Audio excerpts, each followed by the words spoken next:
While we're talking about the Chinese infiltration of the West, of course, TikTok, you'll remember that's another thing that Biden wanted to ban in the United States, and that was meant to come into effect on January the 19th. It did come into effect for just a few days. Then, of course, President Trump came to power and he put a stop to all of that. I mean, it was the worst 24-odd hours that I think many people had ever experienced in their lives. Normally, when something happens, I would get on TikTok and start complaining, and I can't even do that. We learned so much about things we didn't know about, opportunities, places to eat, movies to watch, books to read. I just seen the video of the girl that made the renegade dance. And I'm crying because I read a comment that was like the algorithm saying goodbye to us. This app was literally supposed to be my way out.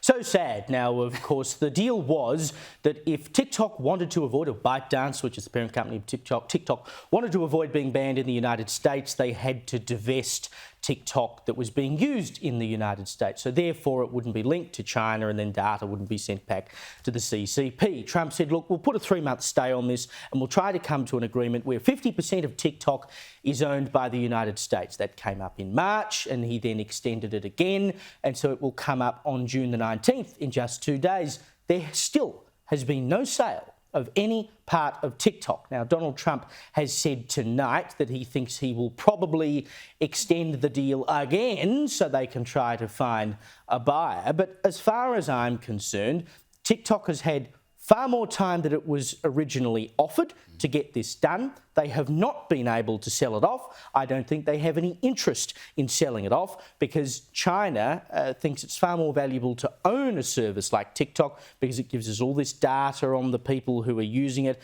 It gives them access to the mobile phones of the people who are using it. And more importantly, it gives them influence in the West because they get to control the algorithms and decide what people in the West are looking at. They don't want to sell it. They are playing Trump for a fool here, and he ought to turn around and say, if you haven't been able to sell it by now, too bloody bad, you're banned until you've done it. So what hope do we have dealing with Chinese cars if we can't even deal with a Chinese social media app? And this is the test for Donald Trump, who of course made a big song and dance about the dangers and the evils of TikTok, only to then change his mind when it appeared it might be helping him with younger voters. Having extended the deadline a couple of times, if he extends it a third time, does anyone really believe he's serious? But he should be. Remember this clip from US 60 Minutes talking about the fact that the Chinese produce one version of TikTok, spinach if you like, for their own children, and yet leave us with a version of TikTok, which is like a drug that's messing with our kids' minds.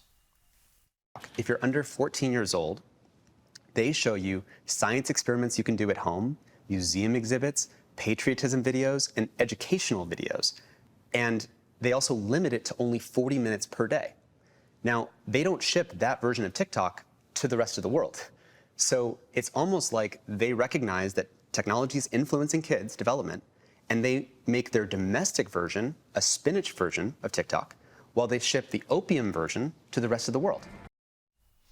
When you've got a social media app that is so obviously being used to influence Western young people for bad, why wouldn't you just get rid of it rather than carry on this art of the deal? Well, it is a bit of a charade because realistically, there is about a 0% chance that TikTok will actually manage to find a buyer. The first issue is it is so expensive. So the app is valued at around between $100 and $200 billion. To put that into perspective, Elon Musk bought the whole of Twitter for $44 billion. So you're talking about something that is double the size. The other problem is that algorithms to the CCP are actually considered a core national asset. So algorithms have even been put on a list of restricted technology, which would require the CCP to consent to the sale of it to any Western buyer, which naturally they're not going to do because, as you've pointed out, they have so much power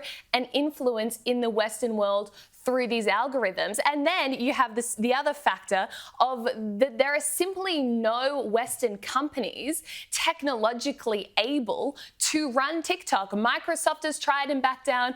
Oracle thought about it but couldn't. Meta would have a monopoly on social media if they did take it on, so probably wouldn't be allowed to. I think the best bet for someone to buy TikTok would be Elon Musk, but I don't think he's going to be doing Trump any favors anymore, and that was probably the only option. I have to ask though, as someone who uses TikTok and buys into it, We're all knew you were waiting gonna for ask. no. Do you worry about the data that the CCP is harvesting on you? Yes, I need to get a burner phone. I think that's the solution. And because my approach has always been, TikTok is such a powerful app in that you can go viral very quickly. You can reach a lot of people. My TikToks during the voice referendum got over 4 million views, and similarly during the last federal election. So it is very powerful. As long as young people are there, we have to use it. But I should take some more precautions. So your Twitter feed was spinach for Australian young people. Yes, I was up there upholding the quality of TikTok.